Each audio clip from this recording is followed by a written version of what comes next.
और उसके बाद वो जंगल एक बार फिर से सुमन की चीखों से गूंज उठा। लेकिन आज की रात सुमन की चीखों को सुनने वाला वहाँ पर कोई भी नहीं था। अगर वहाँ पर कोई मौजूद था तो बस हरिया, जो कि अब एक भेड़िए में बदल चुका था। सुमन के बालों को पकड़कर घसीटते हुए वो जंगल के बीचों बीच एक जगह पर ले जा रहा था। अगली सुबह गांव में। अरे भाई, पता नहीं क्या बात है, अपने गांव का हरिया किसान और उसकी पत्नी सुमन दोनों गायब हैं। दोनों का कोई अता पता नहीं। अरे कैसी बातें कर रहे हो भाई, ये कब हुआ है? अरे पूरे गांव में खबर फैली पड़ी है। कल रात को दोनों खेत की तरफ जा रहे थे, लेकिन लौट कर आए ही नहीं। तो हो सकता है अपने खेत पर होंगे। पूरा गांव ढूंढ कर आया है भाई। जानते हो क्या मिला वहाँ पर?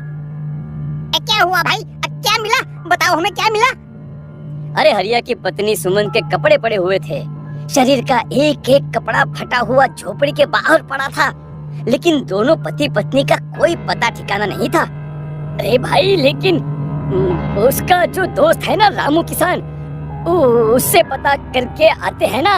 अब तक तो दोनों साथ ही खेत पर जाया करते थे। हाँ हाँ हाँ, हमें उसके घर जाना चाहिए भाई। चलो चलो वहाँ चलते हैं, चलो। वो सारे लोग रामू के घर पर पहुंचते हैं। रामू अपने घर के बाहर बैठकर हुक्का पी रहा था। आज सारे के सारे लोग टोली बनाकर मेरे घर क्यों आ रहे हैं?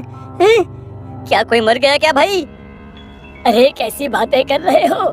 तुम्हारा सबसे अच्छा दोस्त हरिया और उसकी पत्नी गायब है और तुम यहाँ बैठकर हुक्का पिए जा रहे हो, हैं?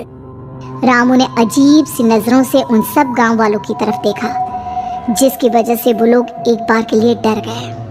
गायब है? अरे गायब नहीं है, मुक्ति मिल गई है। उन दोनों को मुक्ति मिली है। इस दुनिया में आकर हर इंसान पाप करता है और उसे उसके पापों के लिए मुक्ति मिलना बहुत जरूरी है। अरे ये कैसी बहकी बहकी बातें कर रहे हो भाई, हैं? और इसका चेहरा अजीब सा क्यों लग रहा है? लगता है दोस्त के मरने का गम बैठ गया है। पागल हो गया है शायद ये पागल। ये बात सुनते ही रामू चीख कर जोर से चिल्लाते हुए कहता है, पागल मैं नहीं हूँ, पागल तुम सब हो। और ये शैतानी जंगल अब तुम में से किसी को नहीं छोड़ने वाला, सबको खा जाएगा। याद रखना मेरी बात। शैतानी जंगल? कैसा शैतानी जंगल? लगता है रामू पागल हो चुका है। हमें यहाँ से चलना चाहिए भाई, चलो चलो चलो। तभी रामू की पत्नी बाहर आती है। नहीं नहीं, आप लोग इनकी बात का बुरा मत मानिए। 2 दिन पहले हरिया के साथ खेत पर गए थे। जब से वहाँ से आए हैं तब से ऐसी ही बातें कर रहे हैं। भगवान जाने ऐसा क्या देख लिया उन्होंने, खेत में कुछ भी बड़बड़ाते रहते हैं। लेकिन गांव के लोगों ने कमला की कोई बात नहीं सुनी और वो सब वहाँ से चले गए। रात अब धीरे धीरे ढलने लगी थी। तभी अचानक किसी ने धीमी सी आवाज में रामू को पुकारा। रामू, आजा, मैं तुम्हारा इंतजार कर रहा हूँ। और सुनो, अपनी पत्नी को साथ लेकर आना, नहीं तो काम अधूरा रह जाएगा। ये आवाज सुनते ही रामू के चेहरे पर शैतानी मुस्कुराहट आ जाती है। वो धीमे कदमों से अपने घर के अंदर आता है। क्या हुआ? तबीयत ठीक है ना अब आपकी? मैं तुझे अपने साथ खेत पर ले जाने आया हूँ, चल। मैं तुम्हारे साथ कहीं नहीं जाने वाली। मुन्ना गहरी नींद में सो रहा है और उसे अकेला छोड़कर मैं तुम्हारे साथ खेत पर नहीं आ सकती। वैसे भी तुम्हारे उन खेतों में भगवान जाने कौन सा राक्षस घूम रहा है, मुझे तो डर लगता है। रामू गुस्से में दांत पीसता अपनी झोपड़ी से बाहर आ जाता है और कमला गहरी नींद में अपने बच्चे के साथ सो जाती है। तभी अचानक रात को रामू की झोपड़ी के ऊपर एक साया वही गाना गुनगुनाते हुए घूमने लगता है जो हरिया के मोबाइल में बजा करता था। मैं मौत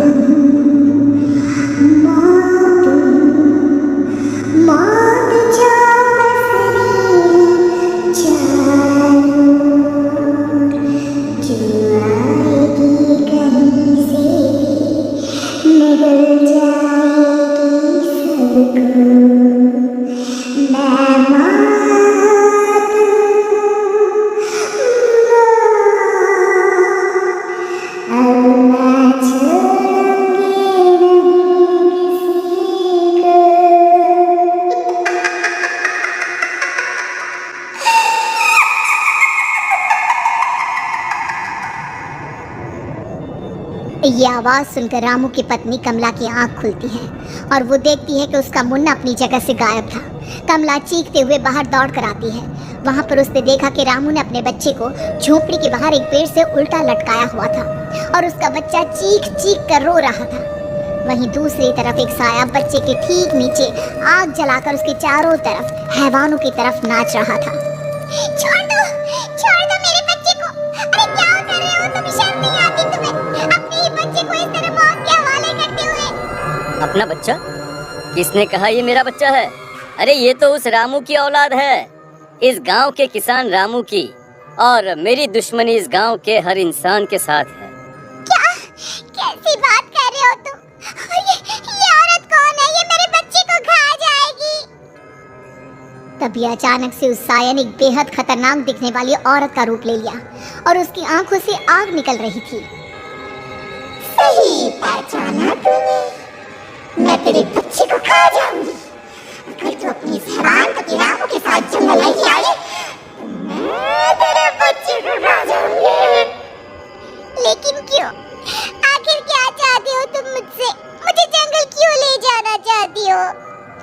औरत बुरी तरह से ठहाके मार मार कर जोर जोर से हंसने लगी और साथ में रामू भी। ये तो तुझे वहाँ चलने के बाद ही पता चलेगा ना। अगर तू नहीं आई तो थोड़ी देर में तेरा ये बच्चा आग में जलकर मर जाएगा। चल जल्दी। नहीं, मेरे बच्चे को छोड़ दो। तुम जहाँ कहोगे मैं तुम्हारे साथ चलने के लिए तैयार हूँ। और उसके बाद उस बच्चे को झोपड़ी में लिटाकर आगे आगे वो साया चल रहा था और उसके पीछे पीछे रामू अपनी पत्नी के बाल पकड़कर उसे घसीटते हुए जंगल की तरफ ले गया। जंगल में जाने के बाद, कितनी खूबसूरत हो तुम। आज की रात बस तुम और मैं एक दूसरे के साथ रहेंगे। मुझे तुमसे बहुत डर लग रहा है। तुम्हें क्या हो गया है? तुम तो बिल्कुल ठीक थे। वो होगा जो हमारे बीच होना चाहिए। तो आओ आओ अपने आप को मेरे हवाले कर दो। कमला ने डर की वजह से अपनी दोनों आंखें कसकर बंद कर ली थी। रामू ने बुरी तरह से चीख कर कमला से कहा, आंखें खोलो अपनी और मेरी तरफ देखो। कमला ने जैसे ही अपनी आंखें खोली उसने देखा कि रामू एक खतरनाक खूनी हैवान में बदल चुका था। कौन हो तुम? जाने दो मुझे। क्या चाहते हो मुझसे? वही जो एक आदमी एक औरत से चाहता है। मैं तुम्हारा पति रामू नहीं, बल्कि इस जंगल का एक भेड़िया हूँ, और आज की रात तुम्हारे खून से अपनी प्यास बुझा जाऊं। और उसके बाद वो जंगल कमला की दर्दनाक चीखों से गूंज उठा। अगली सुबह कमला के कपड़े भी जंगल में उसी तरह पाए गए जैसे कि सुमन के पाए गए थे। इस घटना के बाद पूरे गांव में दहशत का माहौल था। अपने माँ बाप की मौत और गांव में हो रहे इस तरह की घटनाओं की खबर सुनकर किशन शहर से गांव लौट आया था। अपने माँ बाप की बेदर्द मौत की वजह से वो बहुत परेशान था। तभी अचानक उसे अपने घर में खाट के नीचे पड़ा हुआ वो मोबाइल फ़ोन मिला जो उसने अपने पापा हरिया को गिफ्ट किया था। अरे कितने प्यार से पापा के लिए मोबाइल फोन लेकर आया था। इसे एक दिन भी काम में नहीं ले पाए। और आखिर कौन है जो गांव में इस तरह की हत्याएं कर रहा है? क्या है इन सब के पीछे? क्या है? मुझे पता करना ही होगा, वरना एक दिन पूरा का पूरा गांव खाली हो जाएगा। इस गांव में एक भी जिंदा इंसान नहीं बचेगा। गांव के लोगों की मदद करने के इरादे से किशन अपने गांव से दूर एक दूसरे गांव में बहुत बड़े तांत्रिक के पास मिलने के लिए गया। तांत्रिक बाबा, अब आप ही कुछ उपाय बता सकते हैं। भगवान जाने हमारे गांव को किसकी नजर लग गई है। नजर नहीं लगी है, किसी ने तुम्हारे गांव को बद्दुआ दी है।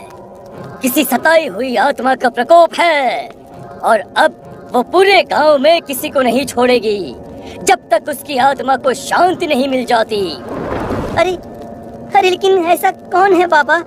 किसकी आत्मा है और कैसे मिलेगी उसे शांति? मौत है, मौत कहीं से भी आएगी और सबको निगल जाएगी। इससे बचने का सिर्फ एक ही उपाय है, लेकिन उस उपाय को करना आसान नहीं होगा। जो भी उस उपाय को करने की कोशिश करेगा उसकी जान जा सकती है। भले ही मेरी जान चली जाए, लेकिन मैं अपने गांव के लोगों की जान बचाने की पूरी कोशिश करूंगा बाबा। तो ठीक है फिर, अगली अमावस की रात जैसा मैं कहता हूँ वैसा ही करना। अमावस की रात तांत्रिक के बताए अनुसार किशन अपने साथ केरोसिन लेकर जंगल की तरफ चल पड़ा। उसके हाथ में देवी के मंदिर का सिंदूर भी था। किशन जंगल के बीचों बीच पहुंचा। ये देखकर उसकी आंखें फटी की फटी रह गई। वहां एक उबलते पानी का तालाब था और कई लोगों की लाश लटक रही थी। किशन के माँ बाप की लाश भी वहीं थी। माँ, बापू, क्या हो गया? ये क्या हो गया? तभी वहां पर एक औरत और आदमी आते हैं। उन्हें देखकर किशन चौंक जाता है। गोपाल काका, आपकी तो 5 साल पहले मौत हो गई थी। और निर्मला काकी, आप? मौत तो हो गई थी, लेकिन तुम ये नहीं जानते कि हमारी मौत कैसे हुई थी। क्या कहना चाहते हैं आप? कुछ नहीं, बस ये जान लो कि अब इस गांव में कोई जिंदा नहीं बचेगा। लेकिन क्यों काकी? क्योंकि 5 साल पहले इन गांव वालों ने मुझे डायन बताकर पत्थर मार मार के मार डाला। मेरी कोई गलती नहीं थी। गांव का एक बच्चा क्या लापता हुआ, सारा इल्जाम मेरी पत्नी पे डाल दिया। और जब मैंने निर्मला की जान बचाने की कोशिश की तो मुझे भी मार डाला। आपके साथ ये बहुत गलत हुआ काकी, लेकिन आप जो कर रहे हैं वो भी सही नहीं है ना। तुम यहाँ से चले जाओ वरना तुम भी नहीं बचोगे। हमारी आत्मा पिछले 5 साल से मुक्ति के लिए भटक रही है। चले जाओ यहाँ से। मौका देखकर किशन सिंदूर उन दोनों के ऊपर डाल देता है। उनका शरीर जलने लगता है और वो भयानक तरीके से चिल्लाने लगते हैं। अगले ही पल किशन उनके ऊपर केरोसिन डाल देता है और वो दोनों जल जाते हैं। किशन अपने माँ बाप और दूसरी लाशों का अंतिम संस्कार करवाता है और अपने घर लौट आता है। लेकिन वो अभी भी इस बात से अनजान है कि मोबाइल अभी भी बज रहा था। मैं मौत